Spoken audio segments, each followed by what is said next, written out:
Joining us now is the Daily Telegraph National Affairs editor and the host of the US Report here on Sky News Australia, James Morrow. James, great to see you. Great to be here. Let's talk with Kamala Harris, our favourite person after teasing this mystery announcement.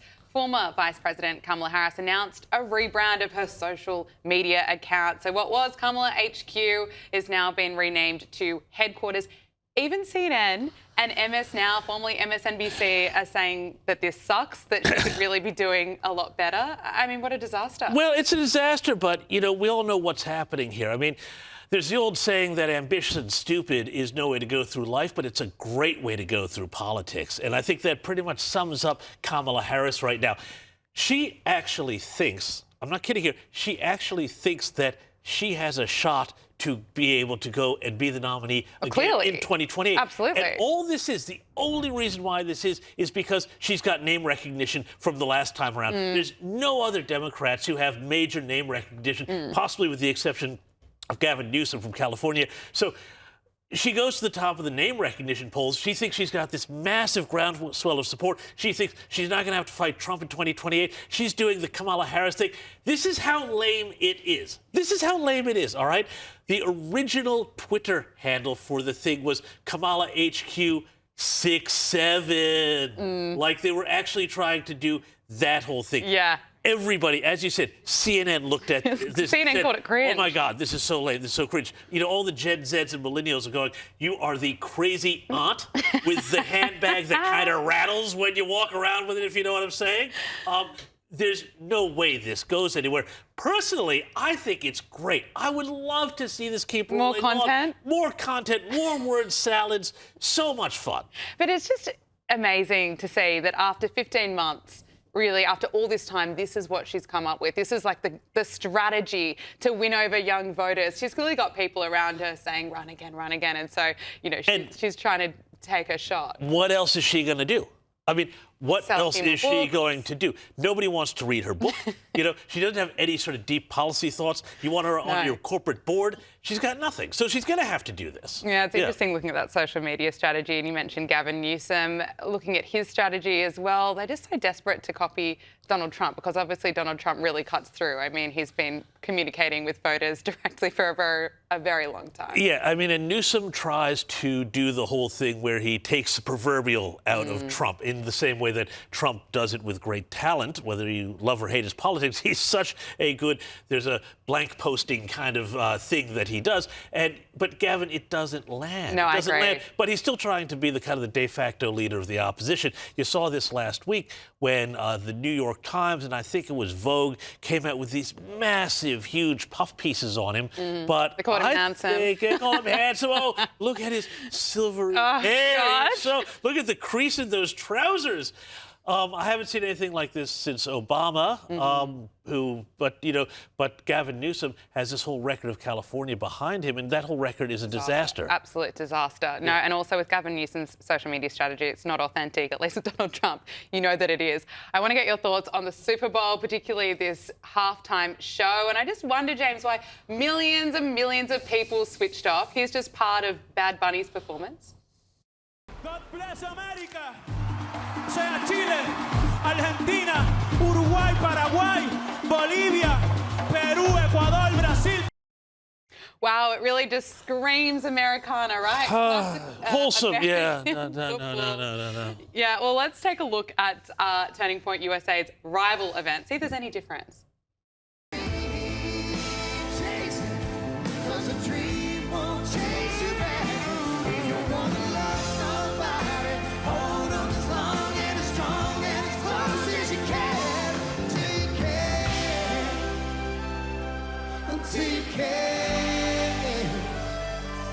Until you can.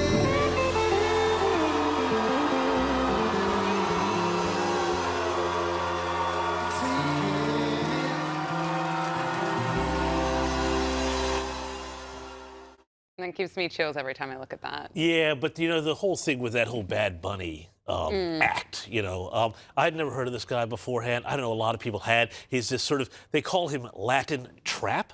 The king of Latin Trap. I don't know what those words mean all put together. The whole thing was a completely political statement, even though they try not to be, say, it's political. Like the fact that God bless America, and then Chile and Argentina, and so on and so forth. This was about asserting a Latin American dominance. This was about this sort of third world mindset. This was about sticking it to Trump, to white America, all these sorts of icons that this guy is all about tearing down. It was a terrible choice of halftime show. Why does the NFL keep picking this sort of thing? Why do they keep going woke? Why do they keep doing the take the knee stuff, the Black Lives Matter stuff? You know, the fact of the matter is, though, Americans I spoke to about this said nobody watches the halftime show. Nobody. They're all off going to the bathroom. They've had a lot of beer. They're getting the buffalo wings ready for the next, half of the game. They're getting the dips and everything. It's like nobody pays attention. I like Matt Walsh's post on X. He wrote, having the halftime show of your biggest game of the year in a language almost none of your lifelong fans can understand, while waving the flags of countries that none of them are from, is the biggest FU that I've ever seen a corporation give to its own consumers. Look, I think a lot of Americans would probably agree with a part of what Matt has to say there. And looking at, you know, what people think of the halftime show and also Turning Point USA's rival show, TMZ had a poll on social media after Sunday's game about who had the better show. Kid Rock was on 64.7%, Bad Bunny on 35.3%. So and TMZ is really, really woke. So like that tells you something. Doesn't it? Okay, let's talk about what's happening here in Australia. Of course, the latest poll shows even more support for One Nation. Absolute disaster for the Libs, the coalition's primary vote plunging to 18%, almost minor party status, I should say. Susan Lee is, of course, the most unpopular major party leader in 23 years. This is according to the poll in The Australian. And as I mentioned, One Nation voter support is up again to 27%. So, James, Angus Taylor could be Liberal leader by the end of the week. I'm pretty bored of this. I think a lot of Australians are. Yeah, look, I mean, and Brendan Nelson right now probably has a real spring in his step when he goes out to walk the dog in the morning here, given these poll numbers about least popular opposition leaders. Look, Susan Ley, the Liberals have had 9 months to sort something out here. They have wasted every single day God has given them since the election. I went back yesterday and I looked at what I wrote late on election night and published late on election night. Basically said, they have to get their act together or it's terminal. It really does start to look like it's terminal right now for the Liberal Party if they can't, number one, change their leader. Now, here's the thing. Bring in Angus. Well, how many deals has he made with moderates? So what sort of policies are they going to get? The thing is, they don't have any policies. No. They don't have an energy policy. They don't have an immigration policy. Wild. This is why everybody is going to One Nation. Absolutely. Everybody's going to One Nation because they're like, these are the things we care about. And I cannot believe that the Liberals might actually do the same insane thing they do every 3 years. Which is, hey, let's wait till 6 weeks before the election and then throw a bunch of crap at the wall and see what sticks. No, it's not going to work. No, I think so much damage has really been done. It's disastrous, and it's really so easy to get a sense of what Australians are wanting right now. And absolute immigration is really such a key issue. Well, here's the thing. You know, look at the rise of Pauline Hanson in the late 1990s. And what did John Howard do? He heard all of the concerns about immigration. He took them on board. He absorbed those into the Liberal Party platform and the coalition. He went in to have, the second longest serving Prime Minister in Australian history. It was a great success. Now the Liberals say, oh, we don't want to be any way associated with Pauline Hanson. Oh, it's too Trumpy if we start talking about immigration cuts. Of course, it all means that what's happening really is that they're all in the pockets of Universities Australia and property developers and everybody else who wants, lots more migrants and cheap labor. It's a road to failure. Let's talk about Japan. Sure. Obviously, Sanae Takahashi has won the snap election in what's being dubbed as a landslide victory, and she won on running on policies such as immigration. And who knew that immigration was an issue in Japan? But apparently it is, because they've got their population problems that we all do, and they had started to bring in migrants from India and from the developing world, and it has really not gone well at all. And Japan, unlike Australia, which says, oh, no, we must, be all multicultural welcoming, says, no, we're Japanese, and and they voted Takeichi back in. She's now got more than 2/3 of the vote. They can actually change the Constitution, so they can actually take a much more aggressive forward posture on defense. You know, when General MacArthur and everybody wrote the Constitution for Japan and said, you know, you can only have like a little peacekeeping force and that's it, they never thought that this would happen. And now today, 80 years later, we're thinking, actually, yeah, please go change the Constitution because we need your help up there in the North Pacific. And it's fantastic. But here's the thing. It's like, are there any lessons for the coalition here? This politician just won a huge, resounding mandate on the basis of cutting immigration and getting tough on defense. But you know what, Gabriella, I just don't think there are any lessons our center-right party can take it. This, you know, so you know, forget about that. What does that matter to Australia? You know? No lessons at all, Yeah. James. No, too funny. Look, finally, before I let you go, of course, Israel's President Isaac Herzog is here in Australia. Yesterday, we saw him meet with families of some of the victims of the Bondi terror attack. He laid a wreath and 2 stones from Jerusalem to honour the 15 victims.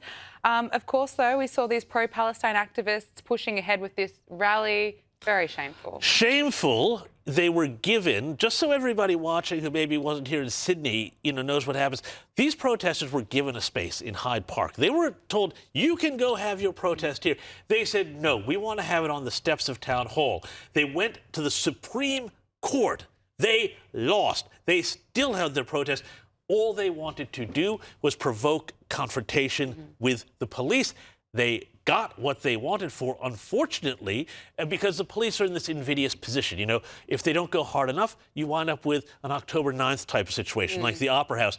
At the same time, there was also a huge memorial event going on down at the Convention Center with President Herzog. If those groups had met, you would have had a disaster. Yeah. You go too hard and, oh, police brutality, this was a horrible police violence, pepper spray, punches, all of this sort of stuff. But all of the footage I have seen, or much of the footage I have seen, really suggests that these protesters were looking for trouble, and trouble is what they got. Of course, absolutely. I mean, the fact that these people were taking to the streets when the President of Israel is here to mourn the victims of this terror attack. And here's the thing, you know, so much of what they were talking about is this whole idea of globalizing the intifada. No. The key thing here about what that means, that doesn't just mean you're against Israel and you're bringing the fight against Israel to other places.